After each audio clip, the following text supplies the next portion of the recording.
If you're planning your first cruise, there's something you need to know before you step onto that ship. Thousands of first-time cruisers board every week with the same excitement, the same expectations, and within hours, sometimes minutes, they realize something's wrong. Not dangerous, not terrible, just very, very different from what they imagined. And by the time they figure it out, it's too late to fix it. This isn't about scaring you away from cruising. It's about making sure you don't become another first-timer who steps off the ship saying, "I wish someone had told me." Let's talk about what really happens. Here's what the brochure shows you. A couple lounging by an infinity pool, endless ocean views, a waiter bringing you a drink with a smile, total freedom, total relaxation, a floating luxury resort where you wake up when you want, eat what you want, and spend your days however you feel like spending them. That's the image. That's what gets sold. And that image is not entirely a lie, but it's not entirely the truth either. What you're actually boarding is a floating city, designed to move thousands of people through synchronized systems on a precise schedule. Think about that for a second. 3,000 passengers, 1,500 crew members, multiple restaurants operating on timed seatings, entertainment venues with showtimes, port arrivals and departures down to the minute. This is not a resort where you're one of 50 guests. This is industrial-scale hospitality, and it runs like clockwork because it has to. First-time cruisers expect freedom. What they get is structure. Breakfast ends at a certain time. Lunch has windows. Dinner requires reservations or has fixed seating times. Shows have 2 performances, and if you miss both, that's it. Ports open and close on a schedule that doesn't bend for anyone.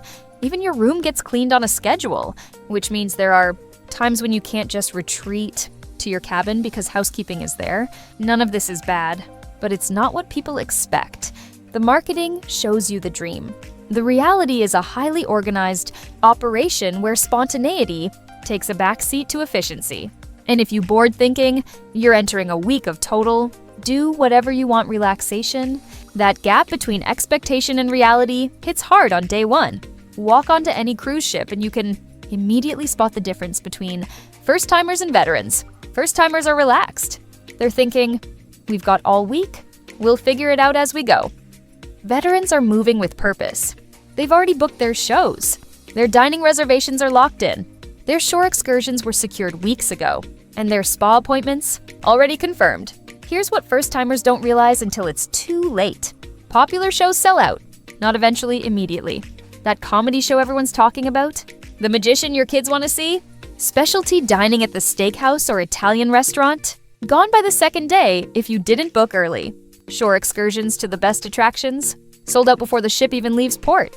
This isn't a hotel where you can wander down to the restaurant and get a table. This is a ship with limited capacity and high demand. When 3,000 people want to see the same Broadway-style show, and the theater holds 800, the math doesn't work in your favor.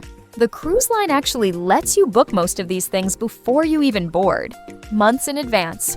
But first-timers don't know this matters. They think, it's a ship, how crowded can it be? So they board without a plan, spend their first day trying to book activities, and discover everything is waitlisted. Meanwhile, veteran cruisers planned their entire week before leaving home. This single mistake, more than any other, determines whether you have an amazing cruise or a frustrating one. You can't figure it out on board. By the time you're on board, the window has closed. Let's talk about time, because time works differently on a cruise ship. Your phone might say one thing, the ship might say another, and the port you're visiting might say something else entirely. This confusion has left passengers stranded on docks watching their ships sail away. It happens more often than cruise lines like to admit. When you dock in a port, the ship operates on ship time. The port operates on local time. Sometimes those match. Sometimes they don't. Sometimes there's a 1-hour difference. And if you don't pay attention, that hour costs you everything. The ship's daily schedule will list the all-aboard time. That's not the time the ship leaves. That's the time the gangway closes. Miss that deadline by 5 minutes, and you're watching the ship depart without you. Ships do not wait. They can't. They have a schedule dictated by port authorities, tides, and the next destination. If you're not back, the ship has a legal and logistical obligation to leave. You become responsible for getting yourself to the next port at your own expense. And that's not cheap. We're talking last-minute flights, hotels, and a whole lot of stress. First-time cruisers underestimate how tight the timing really is. They think, we have until 5, we'll be fine. But they don't account for traffic getting back to the port, or long lines at the security checkpoint, or the fact that the gangway closes 30 minutes before departure. Veteran cruisers build in buffer time. They're back an hour early, minimum. They never cut it close because the ship doesn't care about your excursion, running late, or your taxi getting stuck in traffic. Unlimited food. It's one of the biggest selling points of any cruise. All you can eat, anytime, anywhere. Except it's not really unlimited, and it's definitely not anytime or anywhere. Yes, the buffet is open long hours. Yes, you can go back for seconds and thirds. Yes, there's food available almost around the clock. But unlimited doesn't mean convenient, and it doesn't mean quality is consistent. The buffet at noon on sea days is a madhouse. You're waiting in lines, hunting for clean plates, and fighting for a table. The main dining room has fixed windows. Miss dinner service and your options become limited to the buffet or room service, which has a delivery fee and a surprisingly limited menu. Then there's the bigger issue. Unlimited means the included food. It doesn't mean the steakhouse. It doesn't mean sushi. It doesn't mean the Italian place or the French restaurant. Those cost extra. $20 to $70 per person, depending on the venue. And they're almost always better than the included dining. So you're surrounded by food, technically unlimited, but the stuff you actually want to eat costs money you didn't budget for. Same with drinks. Unlimited only applies if you bought a drink package. And even then, there are limits. Premium liquor costs extra. Fancy cocktails at certain bars cost extra. Fresh squeezed juices at the specialty cafe cost extra. Coffee is free, but good coffee isn't. Water is free, but bottled water isn't. First-timers, hear unlimited food and drink, and imagine a week of indulgence at no extra cost. Veteran cruisers know unlimited comes with more asterisks than a legal contract. They know what's included, what's not, and they plan accordingly. First-timers figure it out halfway through the cruise, when their onboard account is way higher than expected. Here's a number to keep in mind: 6,000 people. That's how many passengers some of the newest megaships carry. 6,000 passengers plus crew. That's a floating town. And somehow, first-time cruisers are shocked when it feels crowded. Look at the Instagram posts. Look at the marketing photos. You see empty pools. You see spacious decks. You see couples enjoying quiet moments with an ocean view. What you don't see is the 300 other people trying to do the exact same thing at the exact same time. Peak hours on a cruise ship are brutal. Breakfast buffet between 8 and 9, packed. Pool deck between 11 and 3, every chair taken. Elevators after dinner, you're waiting through multiple stops. Disembarkation day, organized chaos. The ship is designed to handle these crowds, but handling them doesn't mean eliminating them. First-timers board and immediately feel overwhelmed. They didn't expect this many people. They didn't expect lines for the soft serve machine. They didn't expect to hunt for a quiet spot to read a book. Veteran cruisers know the crowd patterns. They eat breakfast early or late.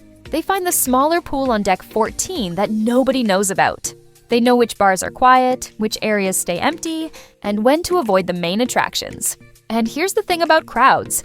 They're worse on certain sailings. Holiday weeks? Forget about it. Spring break? Every family with kids is there. Cheap last-minute deals? That ship is going to be absolutely packed because everyone jumped on the sale. If you book your first cruise during peak season without understanding what that means, you're setting yourself up for a very different experience than the peaceful escape you imagined. Let's talk about the real cost of a cruise.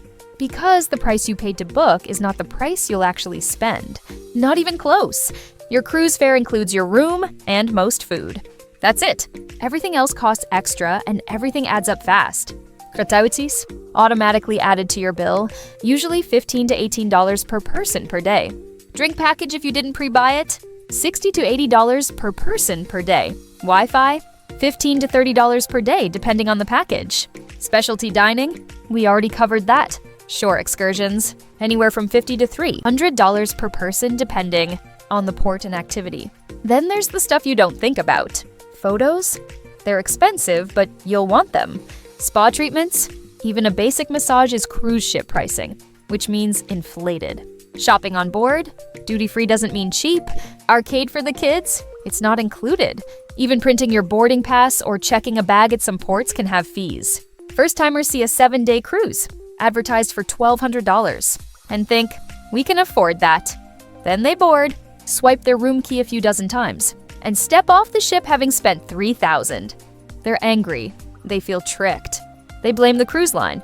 But veteran cruisers knew this going in. They budgeted for it. They pre-bought drink packages when they were on sale. They brought their own sunscreen instead of buying it on board for 4 times the price. The cruise industry is very upfront about this if you know where to look. But first-timers don't read the fine print. They don't think about gratuities or excursions or Wi-Fi until they're on board, and it's too late to plan around it. And that's how a budget vacation becomes an expensive lesson. So how do veteran cruisers do it? How do they have amazing cruises while first-timers struggle? It comes down to a few key strategies that seem obvious once you know them, but are invisible until someone points them out. First, they book early, not last minute, not when the deal pops up. Early, because booking early means first choice on dining times, entertainment, excursions, and even cabin location. The best stuff goes first. If you're booking 6 months out, you get options. If you're booking 6 weeks out, you get what's left. Second, they cruise off-peak. Veterans avoid school holidays, summer, and major vacation weeks. They cruise in September, October, early December, and late January. Fewer crowds, better prices, and the exact same ship. The weather might not be perfect, but the experience is infinitely. Third, they know where the quiet spots are. Every ship has them. The adults-only pool, the library, the observation deck, the bar at the front of the ship. These places exist, but first-timers never find them because they stay where everyone else is. Fourth, they sometimes skip port days. Sounds crazy, right? You paid for the cruise, why skip the ports? Because when 4,000 passengers get off the ship, the ones who stay behind have the entire ship to themselves. Empty pools, no lines, quiet dining. It's a completely different experience, and it's free. Fifth, and most important, they manage their expectations. They know a cruise isn't a luxury resort. They know it's structured. They know things cost money. They know crowds are part of the deal, so they adjust their mindset before they board. And that mental shift makes all the difference. They're not disappointed by reality because they expected reality. Here's the truth about cruising. It can be incredible. Thousands of people cruise every week and have the time of their lives. But those people aren't going in blind. They're informed. They're prepared. They know what to expect, and they know how to work the system. If you're planning your first cruise, you now know what most first-timers don't figure out until they're already on board. You know to book early. You know time is rigid and ships don't wait. You know unlimited has limits. You know crowds are real and costs add up. You know veteran cruisers have strategies that make everything easier. This isn't about scaring you away. It's about making sure your first cruise is as good as it can possibly be. Because there's nothing worse than stepping off a ship feeling like you wasted a week and a lot of money because nobody warned you. So here's my question for you. If you've cruised before, what's the one thing you wish someone had told you before your first cruise? Drop it in the comments. And if you haven't cruised yet, what surprised you most from this video? Let me know, because the more first-timers know going in, the better their experience will be. And that's what this is really about, making sure you don't become another person with regrets.